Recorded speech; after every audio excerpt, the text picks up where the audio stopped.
King Midas was known throughout ancient Greece not only for his vast wealth, but also for his kind heart. One day, while walking in his garden, he stumbled upon an old, drunken satyr.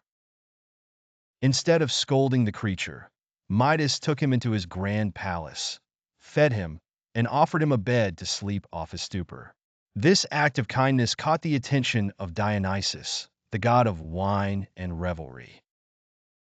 In gratitude, Dionysus appeared before Midas and offered him a wish. Without hesitation, Midas exclaimed, "I wish for everything I touch to turn to gold." Dionysus' eyes darkened with concern. "Are you sure? Such a gift can also be a curse," he warned. But Midas, blinded by his dreams of endless riches, insisted. Reluctantly, Dionysus raised his hand and granted the wish. Midas immediately began testing his newfound power, touching leaves, stones, and even his grand throne, all of which transformed into gleaming gold. He felt invincible. He was certain that he was the wealthiest man to ever live. However, his euphoria was short-lived. Overcome with hunger, Midas reached for a grape, but the moment he touched it, the juicy fruit solidified into cold, hard gold. He tried bread and even wine, both undergoing the same transformation. Panic began to set in. His desire for wealth had rendered basic sustenance unattainable. Just then, his young daughter entered the room, her eyes wide with curiosity and worry.